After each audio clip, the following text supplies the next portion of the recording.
bien sûr. Bon, Valentin? Oui, c'est bon, on y est. Très bien.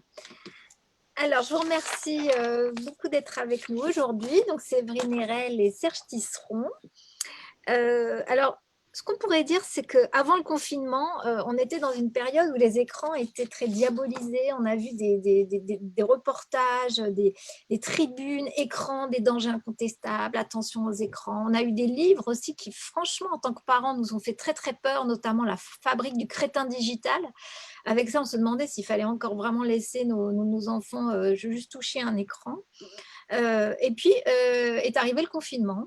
Et là, on s'est rendu compte, finalement, les écrans nous ont rendu un fier service puisqu'ils ont été notre lien avec le monde extérieur. Et on a même découvert des usages des écrans. Donc, ma première question, c'est finalement, comment, selon vous, le confinement a-t-il changé notre vision des écrans? euh, Séverine, allez. Alors, c'est vrai que, bah, comme vous le dites, hein, avant, dans la presse, il y a eu énormément de gens qui ont essayé de prendre position en disant que les écrans étaient délétères et décérébraient en fait toute une génération. Et là, pendant le confinement, bah, on n'a pas eu le choix. Il a fallu, d'une part, pour les parents, s'adapter aux nouvelles contraintes, et notamment scolaires, ce qui a permis de montrer en fait que bah, l'utilisation des écrans qui étaient jusque-là diabolisés bah, pouvait aussi véhiculer des contenus intéressants et des contenus scolaires. Donc, alors ce passage au scolaire n'est pas évident et pas simple, hein, clairement. Je pense qu'il a posé difficulté à pas mal de personnes. Mais aussi, ça a été l'occasion quand même pour certains d'avoir des contenus fournis notamment par des enseignants qui étaient intéressants et qui n'étaient pas des contenus enseignables facilement en classe. Alors, je pense à, par exemple, des contenus sur des jeux, des petits jeux sérieux autour des visites de musées pour pouvoir en fait voyager un petit peu hors de la maison, puisqu'on a tous été confinés. Et il y a eu des choses comme Mission Zigomar, donc, qui a été proposée par le Louvre et qui a permis aux enfants de découvrir des œuvres d'art en restant en fait chez eux et en ayant en fait ce côté un petit peu ludique. Et ça, ben, ça a permis, enfin j'espère, après il faudrait voir sur le long terme, mais je trouve que déjà ça a permis un petit peu de changer de vision et de se dire que finalement la question de l'écran, c'est pas une question en fait de temps, c'est vraiment une question de contenu en fait. L'important c'est le contenu qui est proposé dedans et aussi le fait de permettre aux enfants d'être actifs face à ce type de contenu. Serge Tisseron, vous pensez que notre vision a changé dans ce confinement?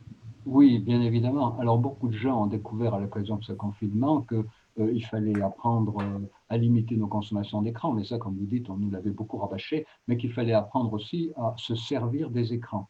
Et alors, c'est vrai, comme dit Séverine, il y a des gens qui ont découvert des choses qu'ils n'avaient pas imaginé pouvoir découvrir avant, des visites de musées, il y a des gens qui ont téléchargé des tutos pour faire du yoga, pour faire de la gymnastique, découvert de nouvelles séries télé, de nouveaux programmes, mais il ne faut pas être idéaliste non plus, hein. Je crois que selon la façon dont les familles avaient appris à réguler les consommations d'écran avant, eh bien, selon ces manières, elles ont plus ou moins bien utilisé les écrans pendant le confinement. C'est-à-dire qu'il y a des gens pendant le confinement qui ont consommé encore plus de séries télé, qui ont joué encore plus aux jeux vidéo, mais qui n'ont pas forcément découvert les visites virtuelles de musées et les tutos de yoga, gymnastique. Donc, il y a eu deux catégories de population en fait. Et là, ce dont on s'aperçoit souvent, c'est que cette distinction recouvre une catégorie sociale. C'est-à-dire qu'il y a des gens qui sont plus à leur aise avec les écrans du fait de leur éducation, du fait de leur environnement, du fait de leur activité professionnelle. Et ils ont mieux profité de ce confinement pour découvrir plus de possibilités avec les écrans et d'autres qui ne l'ont pas fait. Et n'oublions pas non plus que ceux qui ont utilisé les réseaux sociaux, eh bien, beaucoup se sont cantonnés à des relations avec leurs plus proches. Et on s'est aperçu aussi pendant ce confinement que les réseaux sociaux permettent de prolonger ou même d'approfondir des relations de proximité avec des gens dont on se sent très proche, qui partagent les mêmes valeurs que nous, les mêmes préoccupations, mais que les réseaux sociaux tiennent à l'écart un grand nombre de gens qu'on perçoit comme différents de nous. Donc, autrement dit, beaucoup de gens utilisant les réseaux sociaux pendant ce confinement sont devenus encore plus proches des gens dont ils étaient déjà proches et ont encore plus ignoré les catégories de population auxquelles ils peuvent être confrontés dans la vie quotidienne en présence physique, mais qu'ils ont pu totalement ignorer à travers les outils Internet. Séverine, vous voulez ajouter quelque chose? Je suis assez d'accord par rapport à la question des écrans sur ce que disait en fait Serge sur le fait que il y a des populations qui ont eu en fait cet usage plutôt favorable, c'est-à-dire plutôt éducatif, qui vont découvrir des contenus. Et puis il y a des populations qui effectivement probablement ont, alors moi j'ai pas de données d'études là-dessus, mais qui ont pu probablement en fait continuer dans certains usages, et notamment en fait dans des usages dérégulés et liés à la situation en fait de stress qu'on a tous connue en fait dans le cadre du confinement. C'est très possible. Donc voilà. Après, moi, j'ai pas de données d'études là-dessus. J'ai pas vu passer de trucs pour l'instant. Alors, la rentrée scolaire arrive et donc on reprend un usage, on va dire, normal des écrans. Enfin, on va essayer en tout cas de revenir à un usage normal. Et les questions des parents inquiets reviennent, c'est-à-dire que la grande question, enfin le sujet d'inquiétude numéro un, me semble-t-il, c'est l'impact des nouvelles technologies sur l'attention. Parce que pour apprendre, il faut d'abord être capable d'attention. L'attention, c'est quand même un des piliers de l'apprentissage. Et donc, le problème de ces nouvelles technologies, c'est qu'elles sont portables, donc elles ne nous quittent pas, elles sont aussi multitâches, donc ce sont autant de distracteurs de notre attention. Donc, je vais vous poser la question aujourd'hui, est-ce que ces nouvelles technologies sont nuisibles à cette ressource rare qui est l'attention? Alors, c'est à moi? Oui. D'accord, très bien. Alors, en fait, il y a le fameux mythe du poisson rouge. Alors, je ne sais pas si vous en avez entendu parler, donc qui est ici d'une étude de Microsoft qui dit qu'en gros, la capacité intentionnelle du poisson rouge, ce serait 9 secondes contre 8 secondes aujourd'hui pour l'être humain confronté à des technologies. Donc, tout est parti un peu de ce mythe-là. Et donc, il y a eu des livres sur les histoires de poissons rouges, des articles en disant vous devenez des poissons rouges.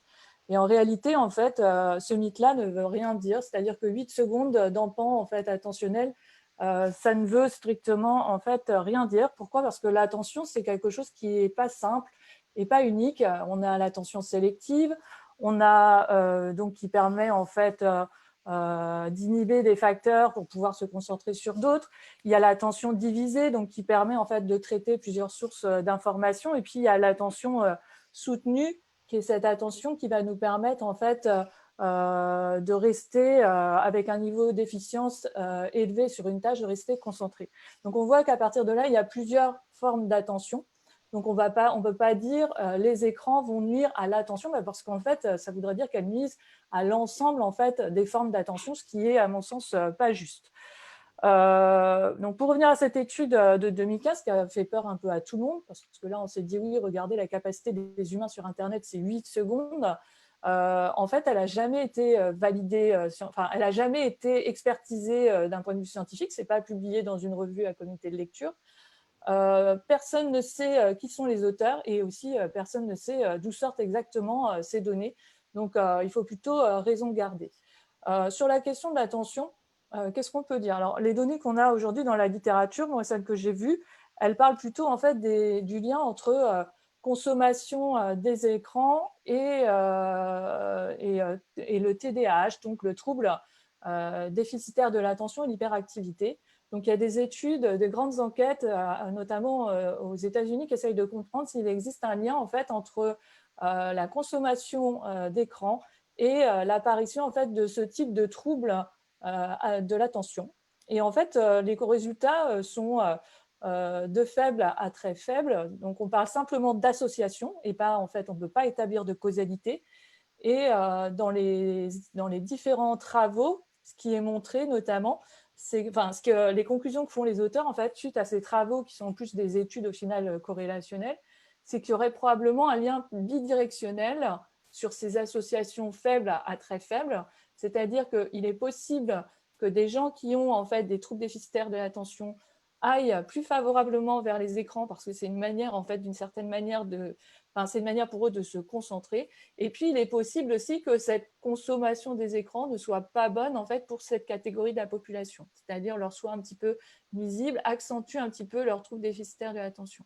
Donc voilà ce que ça montre. Mais pour l'instant, après, sur la population générale, moi, je n'ai pas de données aujourd'hui et il n'y a pas de consensus qui permet de dire que l'écran nuit en fait à nos capacités d'attention sur une des composantes de l'attention, soit sélective, soit divisée, soit soutenue. Pourtant, on a tout de même l'impression que nos enfants ont de plus en plus de mal à se concentrer. Oui, alors, Elena, d'abord, je vais un petit retour en arrière, éviter de parler de nouvelles technologies, hein, parce que les nouvelles technologies, elles sont nouvelles pour nous autres, peut-être à notre âge, mais pas pour les enfants de 5 ou 7 ans, hein, ou 10 ans qui, eux, découvrent la machine à laver souvent après le smartphone. Nouvelle technologie, pour eux, c'est plutôt le four à micro-ondes et la machine à laver. Alors, oui, cette question d'attention est très compliquée. Moi, j'ai trouvé essentiellement une étude longitudinale, hein, menée en Corée, alors chez des enfants d'âge élémentaire, qui trouvent en effet une corrélation statistique, mais une corrélation statistique, Séverine a raison de le rappeler, ce n'est pas une causalité, hein, entre usage des smartphones et troubles de l'attention, mais effectivement, le trouble de l'attention très souvent rapporté, et c'est le cas aussi ici, à l'hyperactivité. Alors, il faut quand même bien comprendre, vous avez raison, il suffit de regarder les programmes que nos enfants regardent à la télévision ou sur le smartphone. Les écrans proposent des produits extrêmement colorés, extrêmement mouvementés, extrêmement bouleversants, qui sont exactement l'équivalent pour le cerveau des produits trop gras, trop salés et trop sucrés pour notre palais, hein. C'est-à-dire que l'enfant qui consomme beaucoup de ces écrans-là, et il n'y en a pas d'autres qui lui sont proposés en règle générale, hein, l'enfant qui consomme beaucoup de ces écrans-là risque en effet de perdre le goût des rythmes lents, des couleurs pastel. Mais encore une fois, il n'y a pas vraiment aujourd'hui d'études qui démontrent que cet engouement pour les écrans pourrait influencer durablement le mode de relation générale à l'environnement. Il ne faut pas oublier non plus tout ce qui a été développé sur l'économie de l'attention, c'est-à-dire que non seulement les écrans ont le pouvoir d'alimenter sans arrêt notre attention, donc nous rendre peut-être moins disponibles à la possibilité de concentrer notre attention par choix sur des choses qui nous intéressent, mais en même temps, il y a des stratégies d'économie de l'attention, et notamment sur les réseaux sociaux, qui sont faites pour que les personnes qui y vont aient une attention qui soit constamment relancée. Donc, vous savez, comme on dit souvent, hein, d'autres études sont nécessaires. En tout cas, si études sont faites, les corrélations sont statistiques au jour d'aujourd'hui. Et, Elles sont faibles, à très faibles. Voilà, il est possible en effet que certains enfants, pour des raisons qui peuvent être génétiques, hein, qui peuvent être socioculturelles, qui peuvent être liées à l'environnement parental, pour des raisons qu'on ne maîtrise pas aujourd'hui, il est possible en effet que certains enfants soient plus attirés par ce côté frénétique et hyper coloré des écrans que d'autres. Voilà. Donc d'autres recherches sont nécessaires. Donc c'est vrai que là, je rejoins Serge là-dessus, sur la question en fait de la captation de l'attention. Donc c'est vrai que en fait, notre système attentionnel, il fonctionne avec deux. Enfin, la manière dont on va traiter les stimulus de l'environnement, c'est deux manières. Donc il y a cette attention endogène, donc c'est l'attention qu'on va dire un peu contrôlée, puis il y a l'attention exogène. Donc c'est tout ce qui va en fait d'une certaine manière capter notre attention, des mouvements, des couleurs. Et aujourd'hui, on voit bien que dans certains système, à la télévision avec des publicités où on va avoir des mouvements, des musiques assez fortes aussi qui vont capturer l'attention, on va exploiter d'une certaine manière le système humain. Mais aujourd'hui, le système cognitif humain, et on va essayer en fait de produire des stimulus qui vont en fait être capturés par cette attention exogène. Après, aujourd'hui, à ma connaissance, dans un usage modéré, il n'y a pas de modification en fait et pas d'effet négatif observé. Alors c'est vrai que souvent on nous dit, alors ça c'est les études que par exemple M. Desburger adore citer, c'est les études en fait sur le bombardement sensoriel. Donc pour ces études, si on reprend en fait certaines de ces études, elles ont été réalisées pas avec des humains mais avec des rats. Et en fait, il y a une étude comme ça, alors il faut que je retrouve le nom de l'auteur, mais je vous décris l'étude. En gros, c'est une étude où on a pris des bébés souris, alors je crois que ce n'est pas des rats, c'était des souris, mais peu importe, et on les a mis en fait pendant 42 jours. Donc 42 jours, c'est l'équivalent de leur naissance jusqu'à la fin de l'adolescence chez la souris. Et pendant 42 jours, on les a mis pendant plus de 6 heures par jour avec des stimulus Oui, c'est une étude visuels de de type Christakis. flash. C'est l'étude de Christakis. Voilà. Et également, en fait, pendant ces 42 jours, on leur a proposé du son à 110 décibels. Et donc là, suite à cette étude-là, sur la souris, eh ben, en fait, on observe des modifications cérébrales. Si on transpose à l'être humain, vous comprenez bien qu'en fait, ce type d'étude ne se tient pas pour être généralisé à l'humain. Alors déjà, d'une part, bah, il faudrait qu'on mette un enfant pendant 6 heures par jour devant des flashs lumineux jusqu'à son adolescence tous les jours.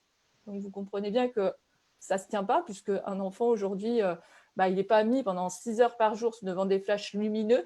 Il n'est pas mis pendant 6 heures par jour devant du son entre 80 et 110 décibels, puisqu'il a des interactions sociales. Il va, à partir de 3 ans, il va à l'école, donc il est stimulé également par les personnels de l'enseignement. Donc ça ne se tient pas. Donc il faudrait que, si on transpose en fait les résultats de cette étude qui font assez peur, il faudrait qu'on mette un humain, donc de 0 jusqu'à plus de 18 ans, pendant 6 heures par jour, tous les jours, devant des flashs lumineux et devant du son, pour observer des modifications cérébrales. Donc clairement, en fait, on ne peut pas transposer ce type d'études pour dire le bombardement sensoriel affecte notre cerveau. Après, en fait, si des parents ont des inquiétudes par rapport à ça, il faut toujours aussi se poser la question du contenu, c'est-à-dire est-ce que je laisse mon enfant devant les publicités? Alors, ce n'est pas évident d'éviter les publicités, mais aujourd'hui, la télévision, pour moi, je considère que c'est un peu une vieille technologie. Je suis désolée s'il y a des gens de la télé, mais c'est un peu ça. Et aujourd'hui, on a la chance de pouvoir, d'une certaine manière, choisir les contenus et parfois aussi pouvoir éluder en fait, ces parties publicitaires.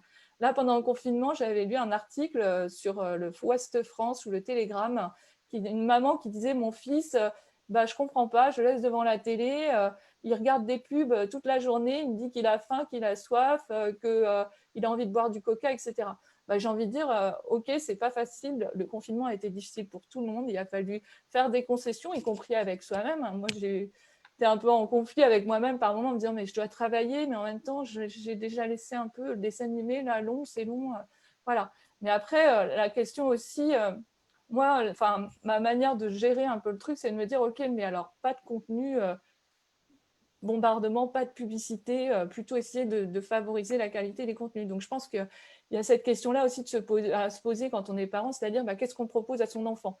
Est-ce que je le laisse devant les pubs? Est-ce que c'est une bonne chose? Est-ce qu'il a besoin en fait réellement? Est-ce que ça le nourrit? Bah, moi, clairement, je dirais non. Je suis désolée pour les publicitaires, mais non. Il vaut mieux favoriser en fait des contenus éducatifs et intéressants ou plutôt que de les laisser tout seuls devant la télé à regarder n'importe quoi. D'accord, donc c'est plus une question de contenu que de durée finalement. Voilà. Bah, pour moi, alors il y a la durée, alors on va en discuter tout à l'heure, il y a une durée optimale en fait, et effectivement il y a une durée qui, à mon sens, est délétère, c'est-à-dire si on laisse par exemple, alors il y a une étude de Choubilski là sur comprendre en fait à partir de quand on va avoir des conséquences négatives sur le comportement psychosocial et émotionnel des adolescents. Donc il a fait son étude sur les ados.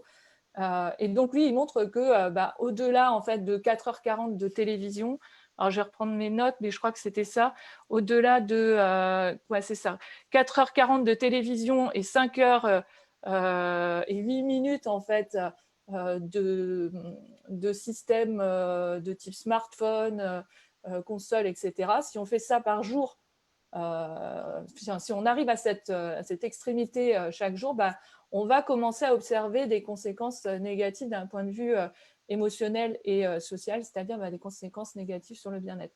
Mais si on arrive à une durée un peu optimale, donc c'est l'hypothèse de boucle d'or, donc qui s'oppose à l'hypothèse du déplacement en fait de Neumann, là on peut avoir en fait des bénéfices.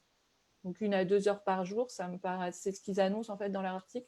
Pour eux, ils observent que ça ne nuit pas et au contraire, ça peut même être bénéfique en fait pour le bien-être émotionnel et social des ados. Et en 2 mots, Il faut comprendre cette question de l'attention a une double entrée qu'on n'a pas évoquée, il faut l'évoquer quand même.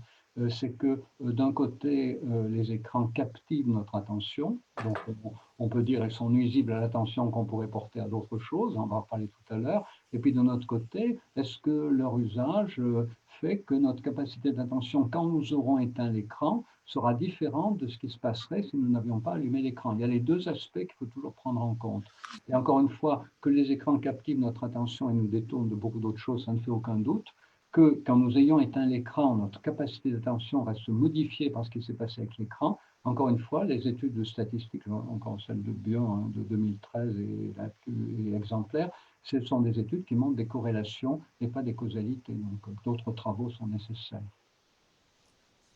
D'accord. Alors, si on avance, on a besoin d'attention pour apprendre, mais aussi on a besoin de mémoire et de mémoriser. Et c'est vrai que comme on a cette prothèse, je pense au smartphone qui nous permet d'avoir tous les numéros en mémoire, de plus lire une carte puisqu'on a le GPS qui nous guide, etc. Est-ce qu'on n'est pas en train de perdre la capacité de mémorisation justement? Et je pense aux enfants qui font tout avec leur smartphone. Serge, qu'est-ce que vous en pensez? Alors, la question de la mémoire, hein, elle est comme la question de l'attention, elle est extrêmement compliquée. Nous n'avons pas qu'une seule forme de mémoire. Alors, des études ont montré que les chauffeurs de taxi londoniens n'ont plus du tout la mémoire des espaces qu'ils traversent en taxi dans Londres, en se repérant sur des carrefours, les gares, voilà. Mais ils n'ont plus des repères qu'on appelle autocentrés, c'est-à-dire liés à leur position du corps dans l'espace, mais comme ils utilisent leur GPS, eh bien, leur mémoire se construit en représentation allocentrée, c'est-à-dire qu'avec leur GPS, ils se localisent dans l'espace et ils se construisent une mémoire surplombante. Donc, on voit qu'ils changent de mémoire avec le GPS, mais en fait, leur mémoire se modifie, mais on ne peut pas dire qu'il y a une perte de mémoire. Une perte d'une mémoire d'une certaine type et développement d'une autre. Alors, il faut distinguer aussi la mémoire à court terme et la mémoire à long terme. Et il a été montré, alors là, que la mémoire à court terme est augmentée par la pratique des jeux vidéo. C'est l'étude de Booth de 2008. Et cette mémoire à court terme, elle est augmentée par les jeux vidéo d'une manière qui est stable dans la durée. Alors là aussi, il faut bien comprendre que quand on parle de capacité augmentée par la pratique des jeux vidéo, il faut bien comprendre que ce sont des jeux d'action, donc ce sont des jeux qui concernent les plus de 18 ans, hein, puisque la plupart des jeux d'action sont 18+, hein, notamment les fameux first-person shooters. Et il faut bien comprendre aussi que les temps passés ne doivent pas être tellement grands que les bénéfices sur la mémoire seraient perdus par le fait qu'on ne ferait plus jamais rien d'autre. En d'autres termes, dans les études, les bénéfices, que ce soit sur la mémoire, sur la capacité d'attention, sur la plasticité d'attention, sur l'acuité visuelle, les bénéfices sont toujours donnés pour des pratiques de 45 minutes à 50 minutes sur 15 jours à 2 mois. Selon 15 jours pour la capacité d'attention, je regarde mes notes, et 2 mois pour la capacité de vision. Donc, il faut bien comprendre que lorsqu'on parle de capacité, par exemple, de mémoire à court terme augmentée par les jeux vidéo, c'est pour des pratiques très mesurées. Hein, voilà. Mais si on y passe 4 heures par jour, ce bénéfice est largement perdu. Et puis, pour en rester dans la catégorie des jeux vidéo et sur cette question de mémoire, alors il y a quand même une étude assez fantastique hein, de Cohn et collègues de 2013 qui montre que 30 minutes par jour, jouer 30 minutes par jour à Super Mario 64 pendant 2 mois produit une modification du cerveau, notamment dans des régions impliquées dans la fonction de la mémoire. Donc, ça veut dire que non seulement aujourd'hui, on a des études qui mesurent des effets comportementaux, enfin des effets de performance cognitive mesurés avec les outils traditionnels, mais on a aussi, avec l'étude de Kuhn, une piste de réflexion extrêmement intéressante, puisque, vous voyez, là, une région du cerveau impliquée donc, dans la formation de la mémoire, mais aussi dans la navigation spatiale, la planification stratégique et la motricité fine. Et donc, tout cela montre qu'un usage très modéré, voilà, convivial ou solitaire, mais d'une heure en moyenne par jour, peut avoir des effets bénéfiques. À partir de là, encore une fois, tout dépend du temps qu'on passe et du temps qu'on peut perdre pour d'autres activités. Toutes les études qui montrent des effets positifs se contentent de pratiques de durée très contrôlées, très mesurées, ce qui n'est hélas pas le cas dans la vie quotidienne. Juste, je voulais revenir sur ces travaux parce que je vais modérer un petit peu. Alors, je connais assez bien cette littérature. C'est toute la littérature sur les conséquences cognitives en fait qu'on retrouve en psychologie cognitive. Et notamment, il y a Meyer qui a fait une grande revue de questions là-dessus. Alors, 2 choses par rapport à ce que disait Serge. Alors, je suis d'accord pour dire qu'il y a des améliorations. Alors, je n'irai pas jusqu'à dire de la mémoire à court terme, mais de certains aspects en fait de notre fonctionnement cognitif, donc notamment je pense aux travaux de Bavelier qui va montrer en fait une amélioration de nos capacités attentionnelles. Et en fait, dans tous ces travaux, Meyer et puis aussi Daphné Bavelier soulignent bien que c'est des améliorations qui sont très spécifiques en fait aux fonctions cognitives qui sont sollicitées par le jeu. C'est-à-dire qu'on ne va pas avoir une amélioration de la mémoire à court terme ou une amélioration de l'attention. On va avoir une amélioration de certains aspects spécifiques, par exemple de l'attention, donc ça peut être les rotations mentales, si on prend Tetris, qui va en fait être transmise à des tâches proches de ce type de système. Donc si par exemple on doit faire du Rubik's Cube, logiquement, si notre capacité attentionnelle de rotation a été sollicitée par le jeu Tetris pendant, comme le disait Serge, 40 minutes par jour pendant 45 jours ou 50 jours, eh ben, on va voir en fait des améliorations réellement sur ces aspects-là. Alors globalement, ce qu'ils font dans les études, c'est pas ça, hein. Ils prennent donc le jeu vidéo, ils mesurent en fait avec une tâche de rotation mentale issue de la psychologie cognitive. Donc je pense que ça doit être les tâches. Alors il faudrait que je re-regarde un petit peu, mais j'ai plus forcément en tête. Mais voilà, une tâche de psychocognitive. Et donc ensuite, ils remesurent au bout de 45 jours sur cette même tâche pour voir s'il y a des améliorations. Et donc ils voient en fait des améliorations, mais c'est des améliorations très spécifiques en fait à ce qui a été sollicité par le jeu vidéo. Et c'est des améliorations qui, du fait de la plasticité cérébrale, si demain on arrête de jouer, en fait ce niveau de compétence va diminuer. Donc ce n'est pas des améliorations de long terme, c'est des améliorations transitoires. Si je sollicite beaucoup une fonction cognitive pendant un temps donné, je vais avoir en fait une amélioration spécifique de cette fonction cognitive. Mais si je ne la sollicite plus, en fait, je vais perdre ce que j'ai acquis en fait, pendant plusieurs jours. Donc, c'est vraiment un transfert spécifique en fait, sur un aspect cognitif donné. Et justement, dans l'acquisition de nouvelles compétences, quand on voit les adolescents qui font plusieurs choses à la fois, qui regardent un écran tout en envoyant des messages sur les réseaux sociaux, qui parfois font leurs devoirs en regardant un écran, etc. Est-ce qu'ils ont acquis la capacité du multitâche? Non. Non, hélas, non. On est bien d'accord, Séverine, allez-y. Alors, non, j'ai fait une étude là-dessus. Donc, on a eu l'occasion de tester des étudiants à l'université sur le multitasking. En fait, l'idée, c'était de savoir, parce qu'on avait constaté que ces vilains petits étudiants, pendant qu'on parlait en cours, faisaient autre chose. Donc, on s'est dit, est-ce que ça nuit en fait à leur mémorisation ou pas? Donc, un jour, on s'est décidé avec des collègues, dans un vrai cours, on a dit, tiens, on va mesurer ce qui se passe sur les 20 premières minutes du cours. En plus, c'était un cours intéressant pour les psychos, ça parlait des phobies, etc., des traitements TCC, donc généralement, ça les intéresse, ils sont super contents. Et donc, en fait, on a commencé à parler des phobies spécifiques, phobies sociales, pendant les 20 premières minutes. On déroule le cours, on s'arrange entre plusieurs enseignants, donc on a fait ça sur plusieurs cours, on leur a dit ne dites rien aux autres, et on a fait ça sur plusieurs cours, et on s'est arrangé avec les enseignants pour dire exactement les mêmes choses. Et en fait, on a mesuré, d'une part, ce qu'ils avaient mémorisé du cours et ce qu'ils avaient compris du cours. Et d'autre part, on a mesuré leur pratique en multitasking. Donc, je ne vous cache pas qu'on a été hyper pas surpris par les résultats, parce qu'on a vu qu'ils étaient 73% à multitasker pendant qu'on parlait, en général, indépendamment de l'enseignant, hein. Donc, ce n'était pas un effet Séverine Erel ou un effet Salomé ou un effet Tiffen, c'était vraiment, voilà. Donc 73% à multitasker et beaucoup d'entre eux en fait vont par exemple sur Facebook quand on parle. Alors on ne les voit pas forcément faire. Et puis d'autres aussi font du multitasking. Alors on a distingué multitasking multimédia, donc avec les outils informatiques via ordinateur, téléphone, du multitasking non multimédia, donc on a considéré comme étant ce que dit la littérature, hein, c'est-à-dire discuter, dessiner, lire le journal, etc. Et donc, ce qu'on a observé, comme je vous le disais, c'est qu'ils sont nombreux à faire du multitasking, qui font beaucoup de multitasking multimédia, notamment via Facebook. Ils discutent aussi, donc ils sont 73% à faire du multitasking. Ils sont près de 69% ou quelque chose comme ça à aller sur Facebook. Et ils sont 66% à faire en fait du multitasking non multimédia, c'est-à-dire discuter. Et donc, pour vous donner un ordre d'idée, pendant les 20 minutes, ça va de 1 à 2 multitasking jusqu'à un qui nous a déclaré plus d'une centaine d'échappées en fait, sur les réseaux sociaux en 20 minutes. On a dit, mais c'est pas possible. Et en fait, c'est ce qu'il nous a déclaré. Donc, sur les effets, qu'est-ce qu'on a observé? On a observé que quand ils multitaskaient, ils étaient moins bons en termes de mémorisation, c'est-à-dire qu'ils mémorisaient moins le contenu du cours.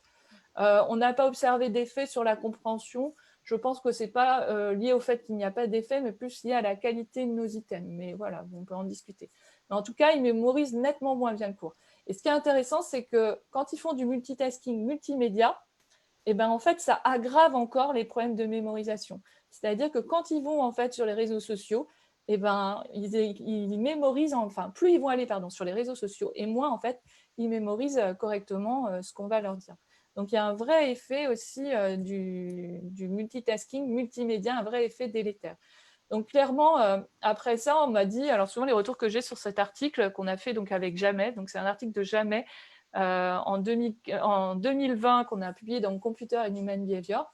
Souvent, ce qu'on me dit, c'est « Ah, mais maintenant, il faut bannir les ordinateurs. Vous vous rendez compte, maintenant, vous avez montré, on le savait, mais vous avez montré sur des bases scientifiques et dans des conditions naturelles qu'il y a un effet délétère du multitasking. » En fait, ce n'est pas vraiment la conclusion que nous, on a eu envie de faire dans cet article.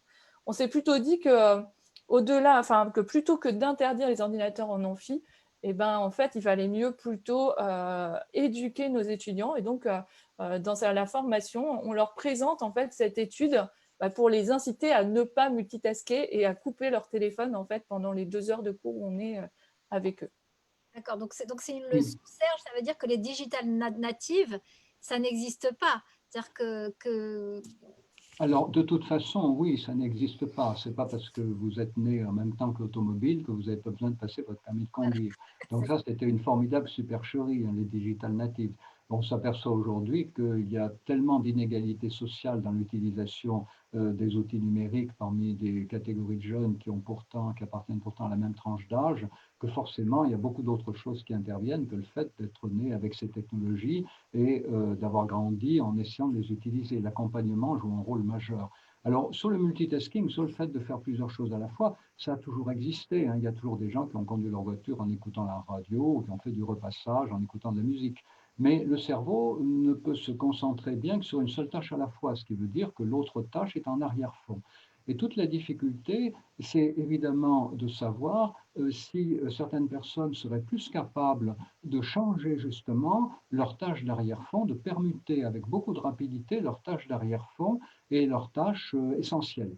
Et parfois, on a l'impression que certaines personnes arrivent à gérer plusieurs choses à la fois. En fait, quand on parle avec ces personnes, on s'aperçoit qu'elles accordent une attention optimale à chacune des tâches successivement, avec la possibilité d'en changer plus ou moins vite.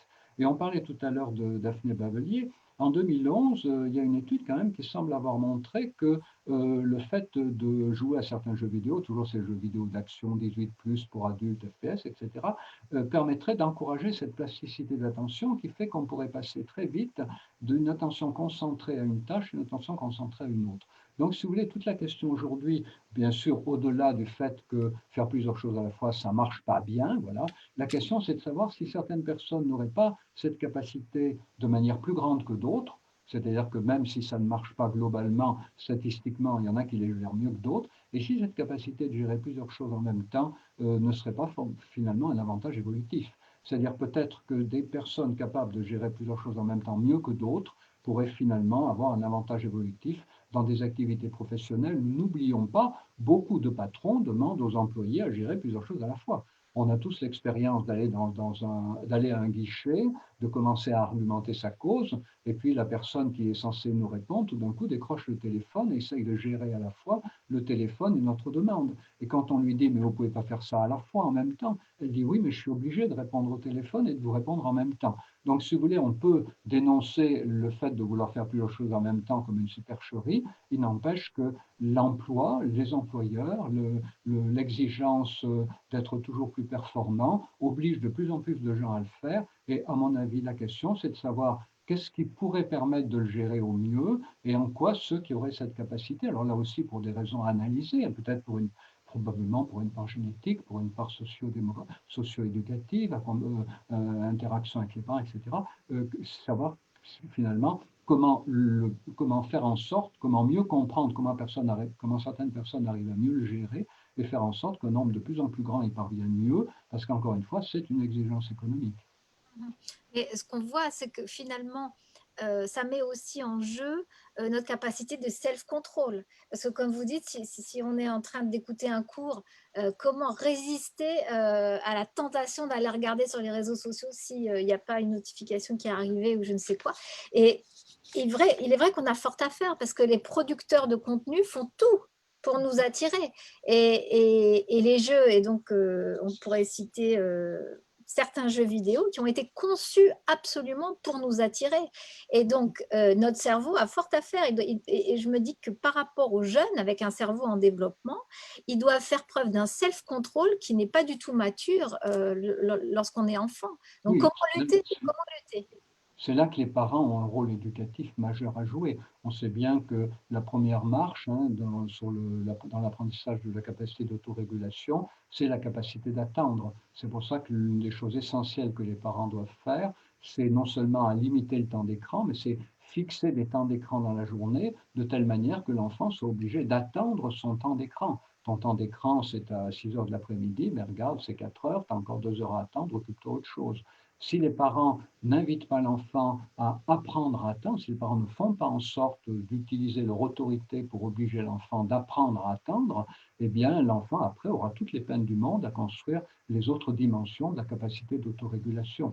Donc c'est pour ça qu'à l'association 36912, on insiste autant sur cette nécessité d'apprendre à attendre dès que l'enfant est tout petit, dès qu'il est en âge de comprendre, dès 3 ans, dès qu'il, en toute logique, on commence à le mettre devant un écran, eh bien, on ne se contente pas de limiter le temps d'écran, on fixe une tranche d'écran sur le modèle, vous savez, on ne grignote pas de la nourriture à toute heure du jour et de la nuit, on mange à heure fixe, ben, les écrans, c'est à heure fixe. Séverine, vous voulez ajouter quelque chose? Alors, il s'est dit plusieurs choses. Donc, concernant, en fait, alors, moi, je voulais juste revenir sur ce que disait Serge concernant, en fait, les capacités, comme quoi il y aurait éventuellement des gens qui ont des capacités. Alors, il ne faut pas mélanger capacité de la mémoire à court terme et donc de la mémoire de travail également, et capacité liées aux fonctions exécutives. Donc, sur la capacité de la mémoire, quand on apprend, en fait, un contenu, on a une capacité de mémoire qui va être sollicitée et qui est très limitée. Donc, la mémoire de travail, par exemple, elle a une capacité de stockage et de maintien à court terme qui va être très limitée. Et en plus, ces capacités de stockage et de maintien, elles sont gérées par un système qu'on appelle l'administrateur central. Donc, voilà, et qui va en fait disposer de ressources attentionnelles elles-mêmes limitées. Donc, il faut comprendre que quand on apprend en fait quelque chose, ou quand on essaye de mémoriser quelque chose, il faut toute notre attention, toute notre mémoire, elle est à la fois sollicitée parce qu'on doit faire, donc on a des buts d'apprentissage, également parce on vient d'apprendre, parce qu'il faut qu'on maintienne en fait pour donner du sens ce que l'on vient d'apprendre, et puis tout ce qui arrive en fait en même temps et qui doit être traité. Donc en fait, quand on apprend, notre mémoire de travail, elle est très mise en tension, en fait. C'est très difficile.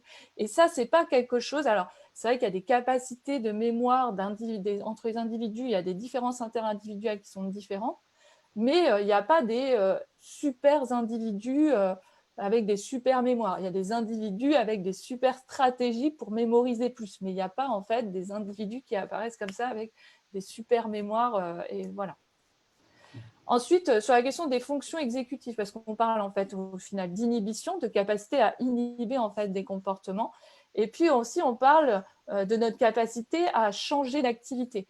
Donc ça, ces fonctions exécutives, elles s'entraînent, comme le disait Serge, il a raison, ça fait partie en fait des choses qu'on essaye de développer. Donc sur la question de l'inhibition, je crois que Grégoire Bors a réalisé un livre là, à destination des enfants, justement pour entraîner en fait ces capacités d'inhibition chez l'enfant et faire travailler ce type de fonctions exécutives qui peuvent être nécessaires en fait pour pouvoir se réguler. Et donc, Serge a raison, en fait, il faut pouvoir expliquer à l'enfant.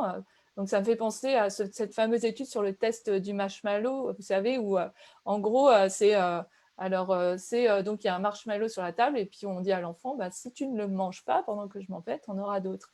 Et donc en fait, l'enfant doit essayer de se retenir de le manger le plus souvent.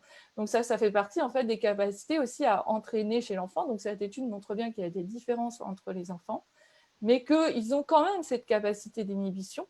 ce sont des enfants, mais ils ont quand même cette fonction exécutive qui peut en fait les aider à se réguler et qu'il faut simplement leur aider à apprendre, en prendre conscience et être capable en fait de se réguler, notamment en se disant bon, voilà, si tu veux, on fait tes devoirs ou on fait autre chose, puis après si tu es sage et que tu es patient, tu pourras en fait faire un petit peu de jeux vidéo. Voilà, c'est une capacité d'attendre une récompense différée. Voilà. Avec le... Mais dans le test du marshmallow, il y a deux choses extrêmement importantes qu'on oublie souvent. La première, c'est que les enfants qui se débrouillent le mieux, c'est ceux qui sont capables de se raconter des histoires. D'ailleurs, dans les vidéos, on les voit même parfois raconter une histoire au marshmallow de manière à s'empêcher de le manger. Donc, toute cette capacité narrative, hein, c'est pour ça qu'on insiste aussi tellement à l'association 36912 sur le fait de raconter des choses aux enfants, de les inviter à raconter les images qu'ils voient, les écrans qu'ils voient, pour développer cette imagination et cette compétence narrative qui fait que quand on se raconte des histoires, quand l'enfant dans le marshmallow est capable de se raconter une histoire ou de raconter une histoire au marshmallow, il patiente beaucoup mieux avant de le manger.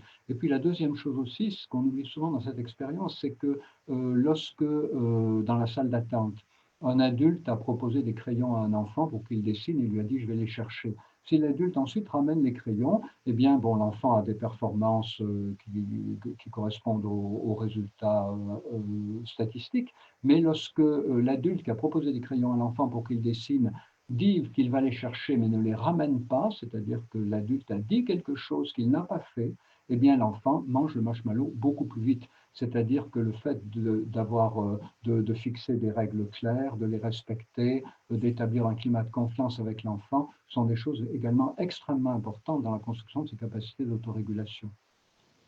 Et si cette autorégulation ne se fait pas, et que je reviens aux écrans, est-ce qu'il n'y a pas un risque de dépendance?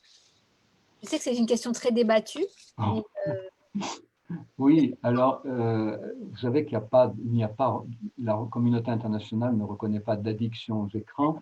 Depuis 2018, confirmé en 2019, l'Organisation mondiale de la santé reconnaît l'existence d'un gaming disorder, traduit en français sur le site francophone de l'OMS, donc pas par moi, par trouble du jeu vidéo. Voilà, expression qui ne plaît parfois pas, mais qui s'est traduit comme ça. Alors, c'est quoi ce trouble du jeu vidéo? Ben, il est défini par le fait de perdre la capacité, justement, de pouvoir contrôler son utilisation des écrans, c'est-à-dire que on parle à ce moment-là d'addiction si après 12 mois, eh bien, une personne se retrouve avoir concentré toute son activité sur un jeu vidéo, être désocialisé, ne pas avoir de métier, ne pas aller à l'école, s'alimenter de manière épisodique, c'est-à-dire un tableau assez catastrophique. Donc le mot addiction, en fait, est réservé à des situations assez extrêmes, ce qui ne veut pas dire quand même qu'il ne faille pas s'en préoccuper bien en amont. Mais si vous voulez, la grande difficulté, c'est que cette addiction est définie comme une addiction comportementale et beaucoup de gens confondent addiction à une substance toxique et addiction comportementale. Ce qui est normal, c'est le même mot. Bon, il y a beaucoup de mémoire, il y a beaucoup d'attention, eh ben, il y a beaucoup de beauté. Eh bien, il y a aussi deux grandes formes d'addiction aux substances toxiques et comportementales. Et cette addiction comportementale, c'est très important de comprendre qu'elle a deux particularités. C'est-à-dire qu'il n'y a pas de risque de syndrome de sevrage physiologique, il y a un sevrage psychologique qui parfois peut être dramatique, peut faire croire qu'il y a un sevrage physiologique, mais il n'y a pas besoin, pour priver un ado de son écran, de l'hospitaliser, sauf s'il y a des troubles mentaux graves derrière, mais sinon il n'y a pas besoin. Alors qu'un alcoolique, on sait bien que pour le priver de son alcool, il fallait l'hospitaliser pendant 3 semaines et faire ce qu'on appelait une cure de désintoxication très progressive en milieu médical. Donc il n'y a pas de risque de syndrome de sevrage physiologique, même si le syndrome psychologique, encore une fois, parfois mime le syndrome physiologique. Et puis, il n'y a pas de risque de rechute non plus. Et ça, on le sait parce que, vous savez, il y a une quantité d'ados scotchés aux jeux vidéo depuis 30 ans qui sont tous devenus, enfin, qui sont majoritairement à 95% devenus des adultes ayant un métier, une famille et jouant épisodiquement aux jeux vidéo. Donc, on sait aujourd'hui que fumer à l'adolescence, c'est augmenter le risque d'une toxicomanie au tabac à l'âge adulte, boire à l'adolescence, augmenter le risque d'une toxicomanie à l'alcool à l'âge adulte, jouer comme un fou aux jeux vidéo, ça n'augmente pas le risque d'être un ado scotché aux jeux vidéo. Voilà. Donc, une addiction comportementale qui reste en même temps contestée, notamment par un certain nombre de chercheurs américains qui disent, là encore, qu'il n'y a pas suffisamment de preuves, voilà, et qu'il faut continuer à faire des travaux pour mieux comprendre exactement qu'est-ce qui se passe quand un jeu vidéo ne peut plus quitter son écran. Mais en tout cas, il n'y a pas d'addiction aux écrans, il n'y a pas d'addiction au smartphone reconnue par la communauté internationale à ce jour. Ce qui ne veut pas dire que ça ne soit pas par ailleurs un problème de santé publique. Mais vous voyez, c'est pas parce qu'on a un cancer et pas le sida qu'on a quelque chose de moins grave. C'est pas la même chose, c'est ça qu'il faut bien comprendre. Et finalement, ce qu'on reproche aux écrans, donc vous l'avez cité tout à l'heure, Séverine, ça viendrait de la théorie du déplacement, c'est-à-dire que tout ce temps passé devant l'écran nous empêche de faire autre chose. Alors, vous disiez que cette théorie, elle n'est pas forcément adoptée par tout le monde. Alors, non. Donc, dans cette théorie du déplacement, en fait, ils disent qu'en gros, chaque minute consacrée à des activités sur écran ne l'est pas, par exemple, à de la socialisation ou nuit, en fait, aux apprentissages. Donc, c'est la théorie de Neumann. Aujourd'hui, en fait, il y a une équipe de chercheurs qui est à Oxford, donc, qui est l'équipe alors, de Chudovsky, mais on retrouve Weinstein et on retrouve Orben. Et depuis quelques années, ils essayent un peu de s'attaquer à cette espèce de théorie qui est, moi, qui tient plus du mythe, en essayant de montrer que en fait, c'est pas que quand on utilise en fait les écrans, c'est pas nécessairement en fait un déplacement d'activité, c'est-à-dire à travers les écrans, on peut aussi avoir des activités de socialisation. Et donc, ils ont essayé, ou des activités d'apprentissage. Et donc, ils ont essayé de comprendre, en fait, à partir de quel moment ça pouvait être nuisible pour le bien-être émotionnel et social, en fait, des individus, et à partir de quel moment on pouvait, et à quel moment on pouvait éventuellement en voir un bénéfice. Donc, ils ont fait des mesures à travers des enquêtes, et donc, ce qu'ils observent, c'est que un usage, on va dire, médian, alors comme je le disais tout à l'heure, leur estimation, c'est 1 à 2 heures, va en fait permettre d'avoir un bénéfice de la consommation des écrans. Là, après, on va revenir sur cette histoire d'écran parce que, en fait, voilà, ça dépend. Selon eux, quand on arrive à des 4h40 ou plus de 5 heures avec des outils numériques, là, du coup, ça devient nettement plus négatif, en fait. On commence à observer des associations négatives entre ce niveau de consommation et, en fait, le bien-être émotionnel et le bien-être social des adolescents. Donc, pour eux, un usage modéré, ça peut en fait être bénéfique. Après, ils modèrent en disant attention, ça dépend des conditions d'usage, c'est-à-dire quand est-ce que je l'utilise, est-ce que c'est en semaine ou le week-end, parce que là, en fait, ça va donner des patterns en fait différents. Et aussi, qu'est-ce que j'utilise comme type de technologie? Donc, c'est-à-dire, en fait, il y a des technologies qui sont beaucoup plus, alors en anglais, on disait perversive ou un truc comme ça. Donc, nous, on va dire plutôt envahissantes que d'autres et qui peuvent être un peu plus, on va dire, problématiques. Donc, qui sont plus difficiles, en fait, dont il est plus difficile de décrocher. Donc, par exemple, les smartphones, voilà, ça peut jouer. Donc, un bien-être modéré autour de 1 à 2 heures et un bien-être en fait qui va aussi dépendre donc du coup du moment où on l'utilise dans la semaine et également en fait de la nature du matériel numérique utilisé. Donc avec des observations un peu plus négatives mais très faibles, hein, mais un peu plus négatives globalement pour l'utilisation des smartphones. Oui, alors pour préciser un petit peu tout ça, il faut bien comprendre que dès qu'on adopte cette théorie du déplacement, il faut la relativiser en prenant en compte 2 paramètres, l'âge et l'accompagnement. Alors chez le très jeune enfant, avant 3 ans, c'est certain qu'il a très peu d'heures d'éveil dans la journée. Il a besoin de faire un grand nombre d'acquisitions indispensables à son développement, le développement du langage, la reconnaissance des mimiques, être capable de l'apprentissage de la motricité fine, motricité corporelle, être capable de se concentrer sur des tâches qui l'intéressent de sa propre initiative. Il suffit de regarder un bébé, on voit tout de suite qu'il s'occupe à quelque chose. Hein, voilà. Et donc, du coup, le bébé, il a besoin de faire tellement d'acquisitions en tellement peu de temps que là, effectivement, il paraît assez évident que le temps passé devant un écran est enlevé pour d'autres activités. Mais il semble quand même que lorsque certaines activités sont bien accompagnées sur des durées courtes, ça peut être bénéfique au développement. Alors plus la personne grandit, plus plus le curseur va se déplacer du temps passé à l'accompagnement. Et il y a beaucoup d'études qui montrent que lorsque les enfants sont accompagnés dans leur usage des écrans, et notamment des écrans interactifs, les bénéfices peuvent être très importants. Les études de Laurie Sella, de Paris Maurice, bon, beaucoup. Mais ce qu'il faut bien comprendre, c'est que on a encore très peu d'informations sur la question de savoir si l'usage des écrans pourrait affecter le développement directement ou bien à travers le déplacement du temps passé dans le temps perdu pour d'autres activités quotidiennes. Et c'est tout le sens aujourd'hui de l'étude ELF, menée en France. Il y a eu quelques études menées à l'étranger, comme l'étude Gusto, mais l'étude ELF en France est vraiment centrée sur cette question-là, c'est-à-dire arriver à mieux comprendre quelle est en effet la part du temps enlevé pour d'autres activités, et puis quelle est la part aussi du contexte socioculturel, des interactions parents-enfants, et puis des activités de loisirs qui peuvent entrer en concurrence avec les écrans ou ne pas entrer en concurrence avec elles. Donc là aussi, le paysage est beaucoup moins tranché que ce qu'on nous le dit. Si vous voulez, le gros problème aujourd'hui autour des écrans, c'est que certaines personnes font comme si on avait déjà tout compris.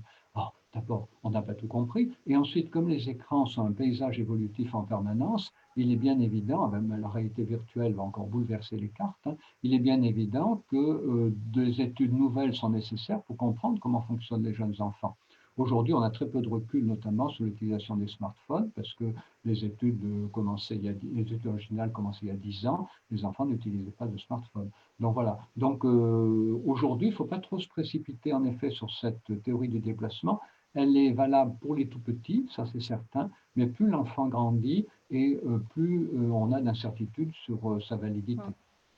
Et donc oui, pour revenir à la théorie dont je parlais, donc la théorie des chercheurs d'Oxford, alors eux, ils appellent ça la théorie de boucle d'or, c'est-à-dire choisir en gros la modération, puisque dans le conte, il y a un moment où la petite fille va choisir en fait le lit du milieu, donc c'est inspiré un peu de cette idée-là. Donc même pour les enfants, moi je pense que la théorie de Neumann, en fait, elle se tient pas. Alors, dans la théorie de boucle d'or, on ne dit pas que plus on va consommer et mieux ça va être, on dit plus on va consommer de manière modérée et mieux ça va être. Et en fait, si on regarde la littérature, donc par exemple sur les effets du langage, parce qu'on a beaucoup pointé cet hiver, en fait, les effets négatifs des écrans sur le langage, avec cette étude d'une jeune médecin en fait qui est apparue et qui a été promue par l'INSERM dans la presse.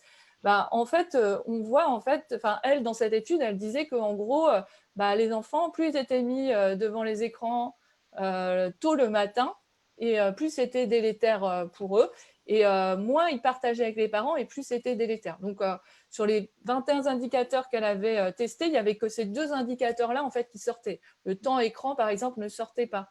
Voilà. Une étude un peu plus solide, à mon goût, est sortie en fait il y a quelques temps, une méta-analyse d'un auteur qui s'appelle Madigan, qui n'est pas du tout en fait un pro-écran, bien au contraire, mais qui a une vision plutôt assez modérée pour une fois et que je trouve intéressante. Ce qui montre en gros, c'est qu'en fonction des contenus qui vont être présentés aux enfants, eh ben, en fait, on va avoir des bénéfices ou pas sur le langage. Selon lui, si on propose des contenus éducatifs de manière raisonnée et accompagnée avec les parents, on va avoir un effet bénéfique de l'usage du numérique chez les enfants. Si par contre, on propose des contenus qui n'ont pas de vocation pédagogique et que les enfants sont laissés seuls devant les écrans, et ben là, on va avoir un effet négatif des écrans sur le langage. Donc, c'est une méta-analyse qui a été faite sur, alors je dis de mémoire, mais ça doit être 42 études qui ont en fait été répertoriées et qui ont chacune mesuré des qualités de contenu différents. Et tout ça, ça a été fait auprès des enfants. Donc, même auprès des enfants, chaque minute, en gros, consacrée aux écrans n'est pas délétère et ne conduit pas à un déplacement, en fait. C'est plus pour moi, moi, je considère que cette théorie en fait de boucle d'or de Choublitsky est valable aussi pour les enfants, c'est-à-dire que si on propose un temps modéré d'écran, un usage raisonné et accompagné, normalement, on ne devrait pas observer d'effets négatifs au regard des études que l'on observe et puis des retours aussi que l'on peut avoir. Et au contraire, on pourrait même observer des effets bénéfiques, comme le montre en fait Madigan à travers sa méta-analyse. D'accord. Oui, peut-être qu'il faut donner quelques précisions sur cette expression boucle d'or, parce que tout le monde n'est pas forcément familier avec.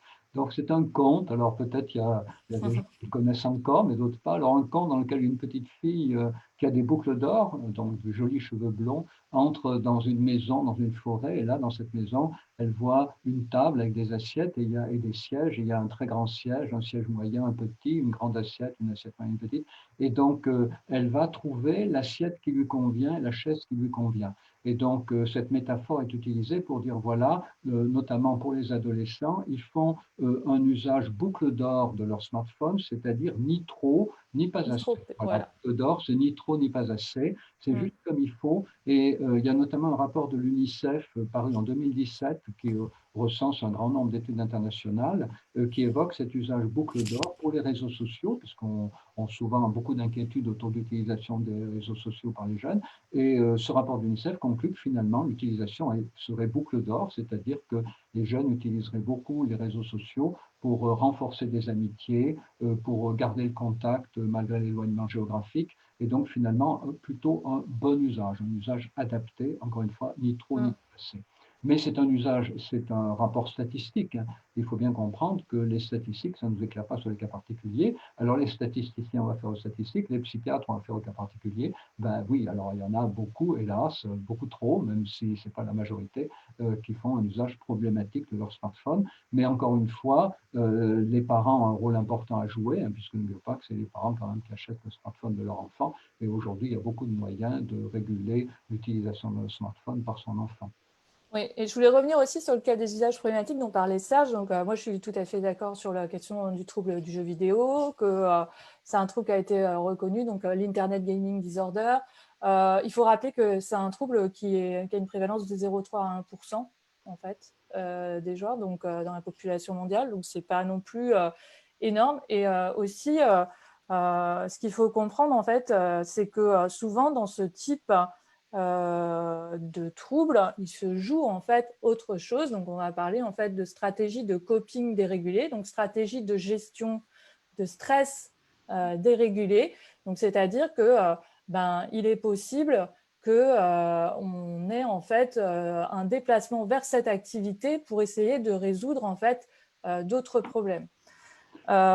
Sur les joueurs de jeux vidéo, alors aussi ce qu'il faut là aussi ce qu'il faut préciser, mais je pense que Serge a essayé de préciser, c'est que il faut pas confondre en fait des joueurs intensifs de jeux vidéo, des joueurs qui ont des usages problématiques. Donc moi je parle jamais d'addiction, je déteste ce terme dans le cadre du jeu vidéo. À la rigueur, quand je discute avec, quand je lis un peu ce qui se fait au niveau des scientifiques et puis aussi des psychiatres. Je pense à Laurent Carilla qui préfère parler plutôt de compulsion plutôt que d'addiction. Moi, je suis plutôt assez d'accord avec lui. Je trouve que le terme addiction amorce en fait tout cet aspect drogue, etc. Donc voilà, donc je préfère parler plutôt de ce problème de compulsion. Et donc, je ne sais plus ce que je disais, mais il me semble que dans le cadre du jeu vidéo, on peut être dans un coping en fait dérégulé, c'est-à-dire un déplacement vers une activité qui vise à compenser en fait un problème. Et il y a un super article qui a été fait récemment par Joël Bilieu, donc, qui explique bien en fait ce phénomène d'addiction, enfin de compulsion aux jeux vidéo, ou cet usage problématique des jeux vidéo, en disant qu'en gros pour lui, déjà, on n'est effectivement pas du tout sur le même mécanisme que les drogues. C'est un mécanisme un petit peu différent qui repose plus sur un aspect compulsion et un déplacement vers une activité.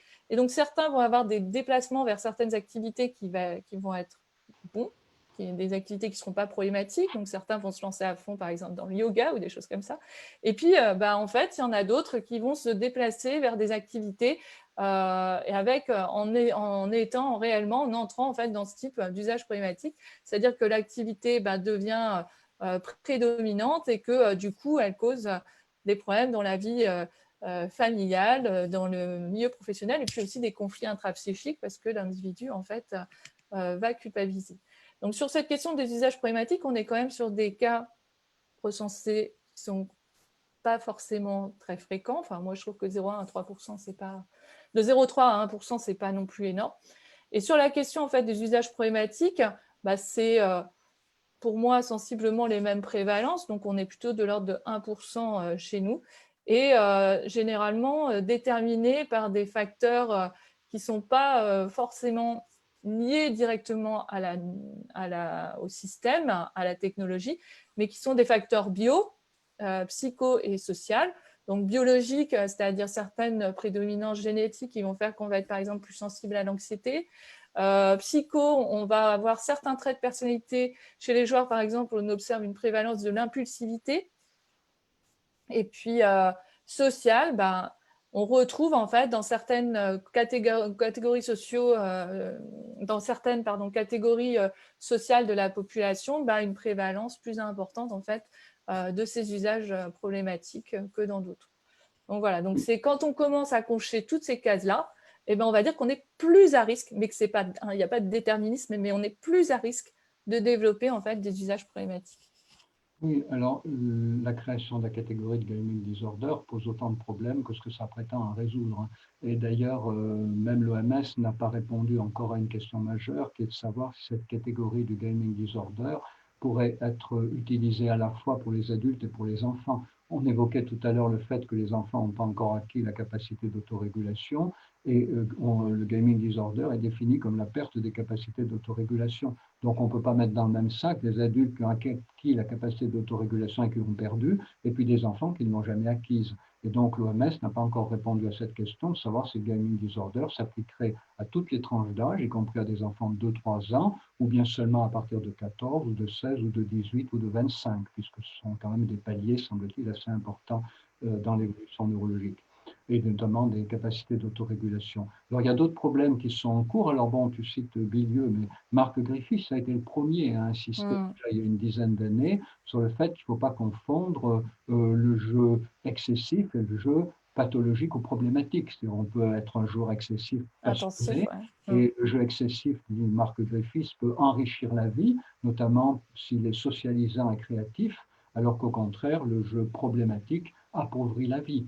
Donc, c'est une distinction qu'il est très important, en effet, de toujours faire valoir auprès des parents. Est-ce que votre enfant qui joue beaucoup, est-ce qu'il joue tout seul ou avec d'autres? Ben, s'il joue avec d'autres, peut-être c'est des copains qu'il retrouve, peut-être qu'il apprend à interagir avec ses camarades familiers autrement dans les jeux vidéo que ce qu'il fait dans la cour de récréation. Et puis, est-ce que votre enfant a des pratiques de création dans les jeux? Puisqu'il y a une époque où on parlait des machinima, bon, maintenant c'est moins à la mode, mais il y a toujours des gens qui font des photos dans les jeux vidéo, qui font des petites vidéos, ou qui font même Minecraft qui permet de construire des mondes entiers, ouais, voilà, des absolument. œuvres. Donc, est-ce que votre enfant joue seul ou avec d'autres? Est-ce que votre enfant a des pratiques de création seul ou avec d'autres? Voilà.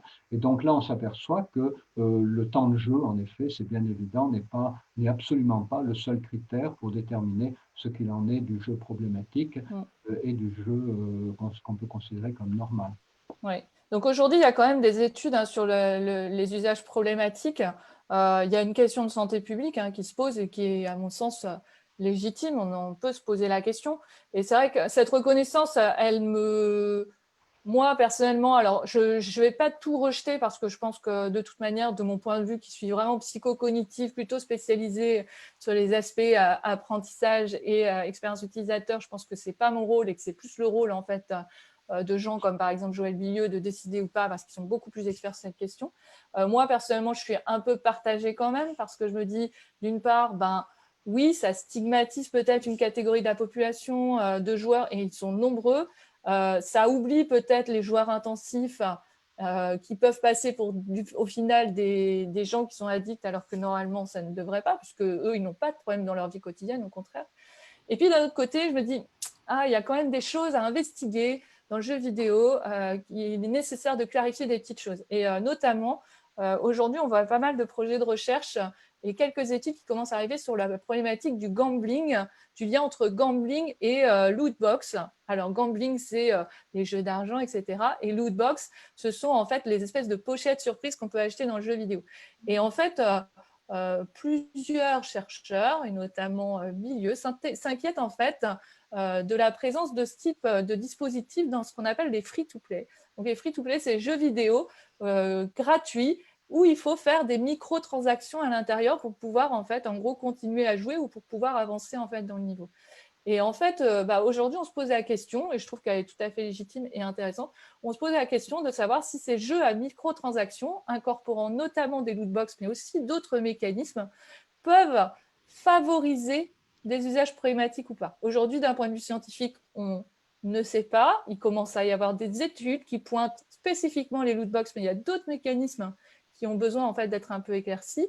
Et enfin, on a besoin en fait d'avoir des études là-dessus et de comprendre un petit peu ce qui se passe pour pouvoir éventuellement, si besoin est, réguler et rendre aussi un caractère éthique aux jeux vidéo. Donc aujourd'hui, ce que font notamment ces petits systèmes, donc ces lootbox et plus globalement les dark patterns. Alors souvent dans les dark patterns, on me dit oui, déjà qu'est-ce que c'est un dark pattern? Moi je vais quand même préciser.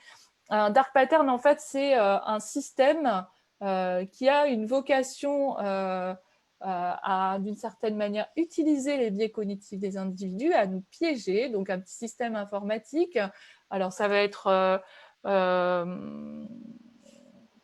ça peut être par exemple des étapes mises bout à bout, mais qui vont exploiter un biais cognitif humain pour pouvoir en fait donner, alors on dit une expérience décevante, parce qu'on va se faire en fait piéger, mais on va s'en rendre compte qu'à la fin. Souvent en fait le dark pattern va servir les intérêts de l'entreprise et non les intérêts des utilisateurs. Donc c'est ça en fait qu'il faut retenir dans le dark pattern. Donc c'est plutôt un montage informatique ou un petit système qui va en fait jouer contre la personne, en fait, contre l'utilisateur et servir les intérêts de l'entreprise, c'est-à-dire nous faire payer plus ou nous faire acheter un truc qu'on ne veut pas ou nous faire donner des informations que l'on ne veut pas donner. Donc aujourd'hui, dans ces dark patterns, dans le jeu vidéo, on en retrouve quand même pas mal. Alors après, il y a un classement, il y a un site qui s'appelle darkpatternvideogame.com et qui répertorie en fait tous les dark patterns à l'intérieur des jeux vidéo. Donc on sait que la loot box, c'est une forme de dark pattern qui peut être embêtant, puisqu'on va devoir acheter pour pouvoir continuer à jouer dans le jeu. Il y a d'autres dark patterns en fait, qu'il est nécessaire d'observer et de comprendre pour voir si justement ça n'influe pas les individus, donc déjà si ça ne crée pas des risques monétaires, et puis d'autre part si ça ne joue pas en fait sur les usages problématiques parce qu'on ne sait pas. Alors notamment les dark patterns qui exploitent le FOMO, donc le fear of missing out, donc c'est-à-dire la peur de rater des événements intéressants, où on va recevoir par exemple des notifications sur son téléphone. Alors moi j'ai joué beaucoup à Pokémon Go pendant le confinement, pour être tout à fait honnête. Et donc, en fait, parce que je vis en ville, hein, donc je pouvais jouer de la maison aussi. Moi, j'ai joué aussi pendant les heures de sortie, mais il ne faut pas trop le dire. Et du coup, en fait, dans Pokémon Go, c'est un jeu où on retrouve quand même plusieurs dark patterns. On avait en fait cette exploitation du FOMO que je voyais. C'était par exemple aujourd'hui, journée exceptionnelle où vous pouvez acheter tel type d'item pour pas cher. Et puis, mais par contre, si c'est demain, enfin en gros, ce sera terminé, etc. Donc c'est juste aujourd'hui. Et puis des fois, on peut même avoir des timers en disant, voilà, là, tu as 15 minutes pour acheter tel truc. Donc là, en fait, on exploite cet aspect FOMO, c'est-à-dire que si je n'achète pas ou si je n'investis pas tout de suite, eh ben, en fait, je vais rater des choses intéressantes. Même chose pour des événements sociaux. Donc, tous ces aspects qu'on retrouve dans les jeux vidéo, je termine, tous ces aspects qu'on retrouve dans les jeux vidéo, et notamment ces dark patterns, je pense qu'il faut y consacrer en fait du temps pour pouvoir comprendre un petit peu quels peuvent être leurs effets et pouvoir en fait proposer alors une forme de jeu vidéo qui soit plus éthique et plus au service en fait des utilisateurs. Oui, alors les fabricants de jeux vidéo, en effet, ont changé leur fusil d'épaule. Le jeu vidéo a complètement changé. Aujourd'hui, vous savez, il y a un avant Fortnite, un après Fortnite. Fortnite, c'est du free-to-play. Le free-to-play, il n'est gratuit que dans le slogan, parce qu'en fait, les gens sont invités à y remettre régulièrement de l'argent. Et aujourd'hui, ce qui préoccupe l'Organisation mondiale de la santé, c'est que les entreprises de jeux vidéo exploitent 5 stratégies de rétention des joueurs. Alors, je pense que c'est ce que tu appelles les dark patterns, qui ont fait leur preuve dans les jeux de hasard et d'argent. Ce qui veut dire que, en effet, la frontière traditionnellement bien précise entre jeux vidéo et jeux de hasard et d'argent serait en train de s'effacer. Alors, tu as cité le FOMO, il y a aussi l'effet de rareté, les achats d'émoticônes, les achats cosmétiques. Il y a la motivation par l'incertitude, tu as cité les loot box, boîte à butin en français, on achète une boîte, on ne sait pas ce qu'il y a dedans. Il y a des gens qui en achètent jusqu'à 500 € pour avoir l'habit de Dark Vador dans le jeu Star Wars. C'est beaucoup plus cher que si on achetait le jeu vidéo, tout simplement 60 €. La version à la perte, basée sur le fait que c'est plus motivant de découvrir qu'on risque de perdre de l'argent que la possibilité d'en gagner. C'est-à-dire le jeu vous dit, voilà, si vous aviez dépensé votre 30 euros, comme on vous l'a proposé, voilà ce que vous auriez gagné, c'est extraordinaire et tout.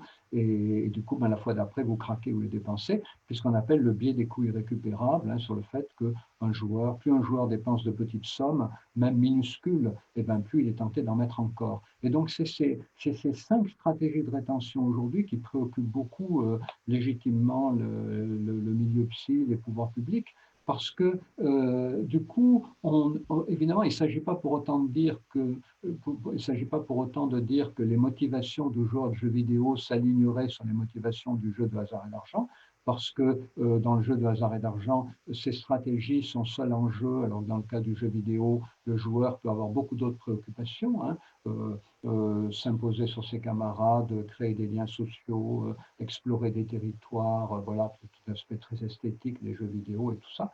Mais en tout cas, ça veut dire qu'il y a une vraie préoccupation par rapport au changement de nature du jeu vidéo. Alors la préoccupation est d'autant plus grande que du côté des fabricants de jeux de hasard et d'argent, un mouvement s'est également dessiné, puisque les fabricants de jeux de hasard et d'argent, maintenant, débauchent les entreprises de jeux vidéo pour fabriquer des jeux de hasard et d'argent, utilisant les figurines, les personnages, les décors, les aventures des jeux vidéo. Donc on va voir apparaître bientôt des jeux vidéo qui contiennent, on voit apparaître beaucoup de jeux vidéo qui utilisent des procédés des jeux de hasard et d'argent, et puis des jeux de hasard et d'argent réservés aux plus de 18 ans, mais qui se présenteront exactement comme des univers de jeux vidéo, sauf que pour jouer, il faudra faire une petite mise, et l'argent, il jouera évidemment un rôle beaucoup plus important, mais le risque, c'est, vous voyez, que les adolescents glissent directement de ces jeux dans lesquels il n'y a pas d'enjeu d'argent, mais organisés autour de stratégies de jeux de hasard et d'argent, à des jeux de hasard et d'argent avec un habillage exactement semblable aux jeux vidéo qu'ils ont joué même quand ils étaient tout petits. Donc, ce qui veut dire qu'aujourd'hui, il y a beaucoup d'inquiétudes là autour et le législateur va avoir un rôle important à jouer pour essayer d'éviter le pire. Oui, alors c'est vrai que du coup, souvent, quand on commence à parler en fait de cet aspect usage problématique du jeu vidéo et de l'impact en fait de ces dark patterns, on a tendance à se dire non mais au secours en fait, on met nos enfants devant ce genre de choses. Moi, je fais plutôt partie des gens qui adorent le jeu vidéo. J'y joue aussi. C'est une communauté que je commence un peu à bien connaître maintenant. Je commence à tisser des liens autour de Rennes, etc. Moi, mon avis, c'est plutôt de dire on a plein de bonnes expériences avec les jeux vidéo. Il peut y avoir des usages problématiques chez une population et il faut y être vigilant et regarder un peu ce qui se passe à l'intérieur, comprendre quels sont les déterminants bio, psycho et social, et aussi voir s'il existe en fait des déterminants plus technologiques en fait à ces usages problématiques, essayer de les comprendre, et si on peut intervenir dessus, pour des histoires de santé publique, essayer justement de demander aux industries du jeu vidéo, aux industries du secteur du jeu vidéo de se réguler par rapport à ça, pour avoir en fait, pour que les joueurs aient accès à des jeux beaucoup plus éthiques. Donc voilà. Pour les pédagogues et les parents, la question principale, c'est évidemment de comprendre que seuls les joueurs qui auront la capacité de comprendre ces enjeux, d'en estimer les risques et de prendre du recul, seuls ceux-là en seront moins menacés. Mais hélas, pour la plupart des joueurs, ce n'est pas possible de réaliser cette expertise. Donc il faut absolument que une information beaucoup plus conséquente soit donnée aux utilisateurs. Et quand je parlais du législateur tout à l'heure, le rôle du législateur, c'est d'obliger les fabricants de jeux à donner cette information aux utilisateurs, puisque les utilisateurs des jeux vidéo, quand ils ouvrent les jeux vidéo, ils pourraient recevoir un certain nombre d'informations sur tout ça, ne serait-ce que le fait que jouer en réseau augmente le risque de pratiques pathologiques, des choses aussi simples que ça, pratiques problématiques. Parce que, encore une fois, seuls ceux qui auront cette information pourront s'en protéger. Et vous voyez, l'enjeu aujourd'hui, c'est vraiment un enjeu d'information sur ces nouveaux jeux. L'information traditionnelle faite par PEGI du genre 3, 7, 12, c'est très utile, mais ça ne correspond plus du tout à la réalité de l'expérience joueur à l'intérieur de ces jeux qui métissent des motivations traditionnelles de jeux vidéo avec des motivations nouvelles de jeux de hasard et d'argent. Donc, vraiment un énorme problème d'information, un problème d'information complètement nouveau par le fait que les jeux ont changé. Mais ceci dit, j'adore les jeux, mais je joue plutôt à des jeux traditionnels qu'aux jeux nouveaux.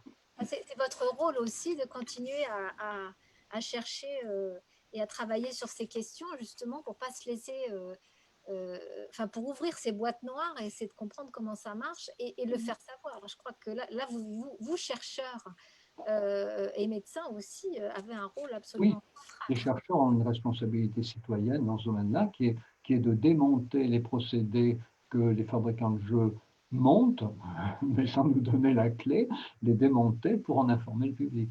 Oui. Et que le législateur, son rôle, ben, c'est d'obliger les fabricants, parce qu'encore une fois, dès qu'on ouvre un jeu vidéo, c'est quand même là qu'on peut avoir des informations, c'est là que tous les joueurs en auront.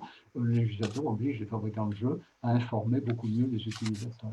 Donc oui, en fait, nous, on essaye, enfin là, par exemple, je suis sur un projet avec des collègues où on essaye de comprendre quels vont être en fait les impacts des dark patterns sur les usages problématiques.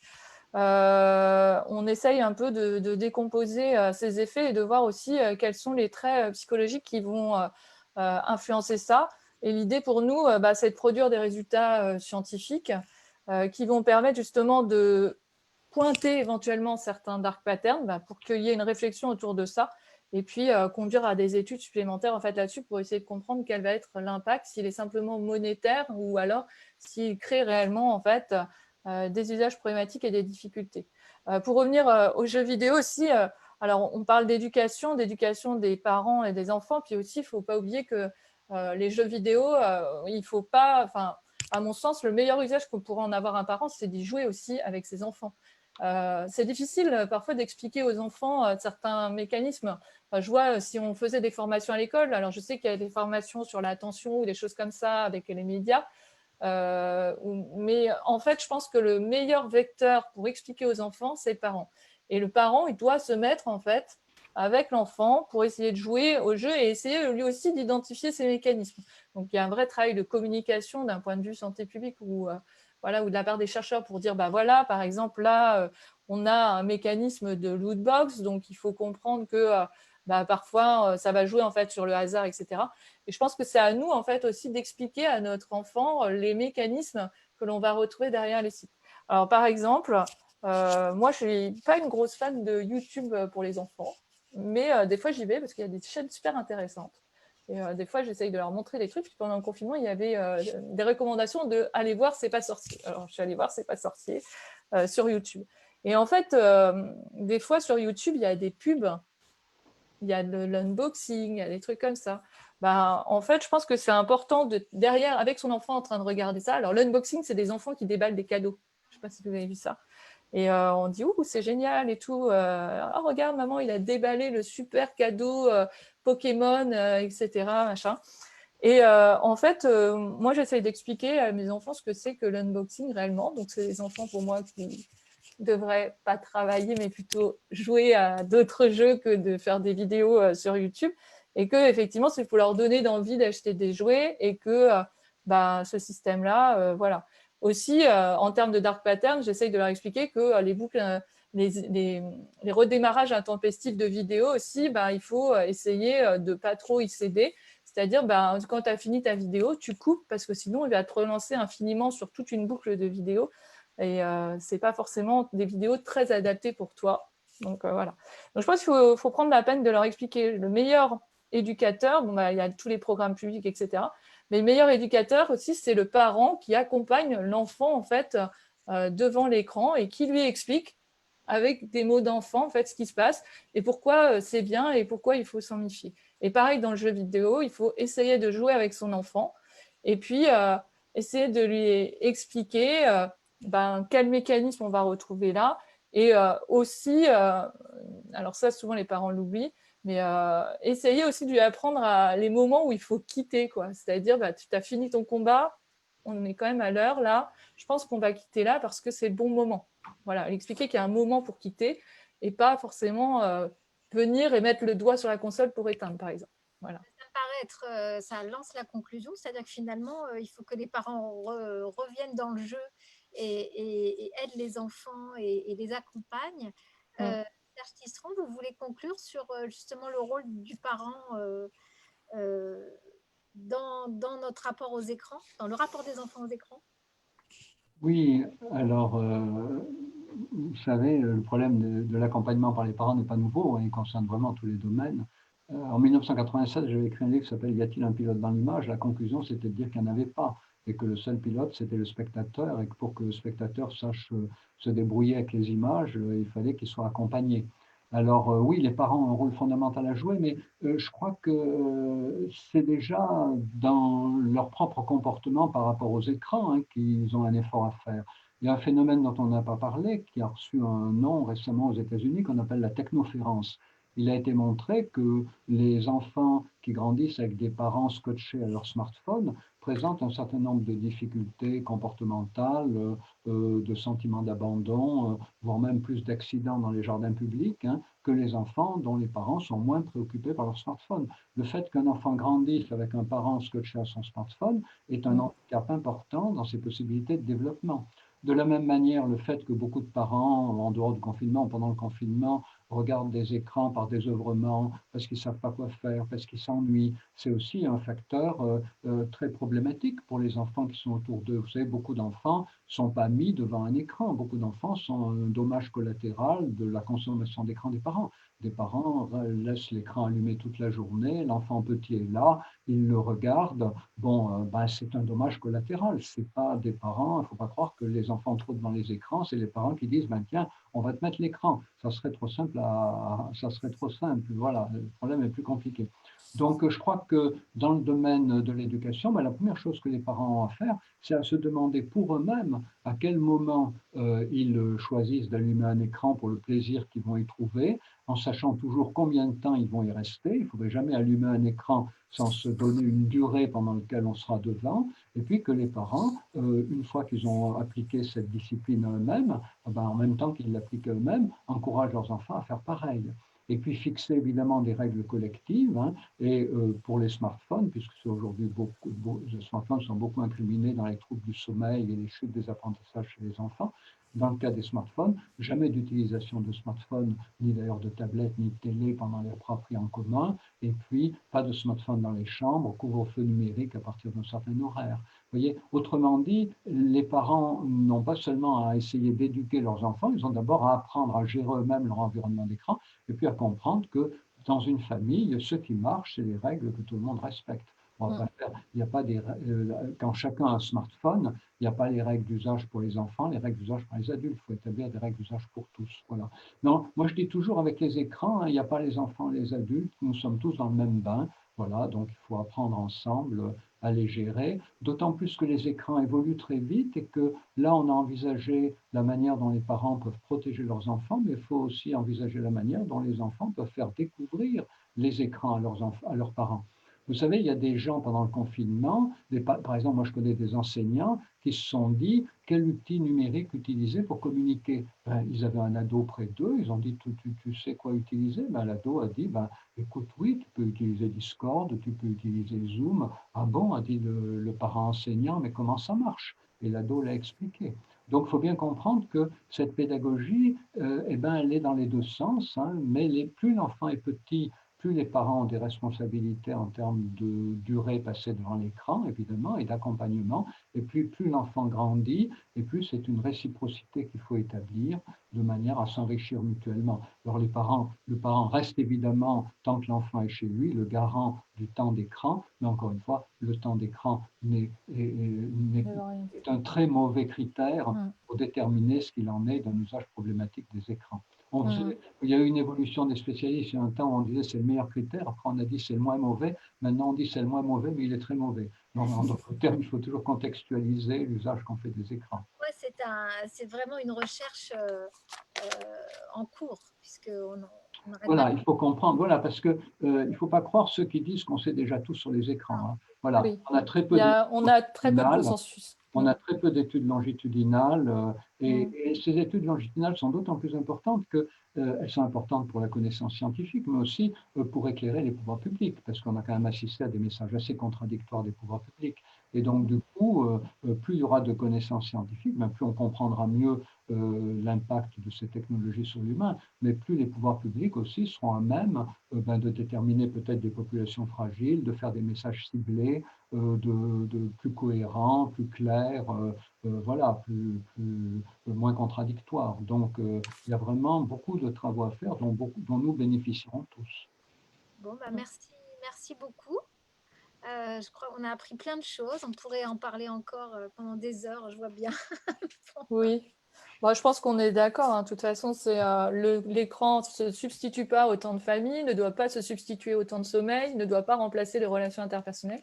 Et puis, l'écran, c'est une activité parmi d'autres, hein. Il faut diversifier. Il y a des tonnes de choses à faire, des Lego, des livres tous les jours avec les enfants, en fait. Et puis, il faut aussi parfois leur proposer, parce que des fois, on oublie de leur dire, mais est-ce que tu n'as pas envie de faire un truc de Lego ou un truc comme ça? Et en fait, quand on leur propose de jouer aussi, ben, finalement, ça marche aussi. Enfin, ils ne sont pas forcément à attendre uniquement devant les écrans. Des fois, c'est un peu la solution de facilité. On peut se dire, non, mais si tu veux, je te lis une histoire, par exemple, ça peut être bien aussi. Oui, ça a été la découverte de beaucoup d'enseignants qui ont accueilli les enfants d'élémentaire, de dire mais c'est fantastique, ils ont incroyablement envie de jouer ensemble dans la cour de récréation. Et parce que si vous proposez à un enfant de jouer avec ses copains dans un espace consacré aux jeux collectifs ou bien de rester tout seul devant un écran, sauf s'il est malade, ce qui est heureusement assez rare, il choisira d'aller jouer avec ses copains. Il faut bien comprendre que, si vous voulez, on réfléchit à la question des écrans en termes de prévention ciblée sur les écrans, mais il y a un problème beaucoup plus général de la place des écrans, c'est la quasi-absence d'espace de jeu collectif pour des préados et des ados. Pour les tout petits, il y a des petits jardins publics avec un bac à sable, un toboggan, mais après, il n'y a plus rien. Et donc finalement, aujourd'hui, beaucoup d'enfants se retrouvent devant un écran à interagir avec leurs copains parce qu'ils n'ont pas la possibilité d'interagir ailleurs avec leurs camarades. Donc voilà, il y a un problème d'espace de jeu qui relève aussi de la prévention des dangers des écrans. Vous voyez, la prévention des dangers des écrans, ce n'est pas seulement des mises en garde, ce sont seulement des conseils, c'est aussi une politique de la ville. Eh oui. Bon, moi, mon temps d'écran est compté. Donc, je vais dire à Valentin, je ne sais pas s'il est là, de revenir avec nous. Et merci beaucoup, beaucoup, beaucoup. Je ne sais pas.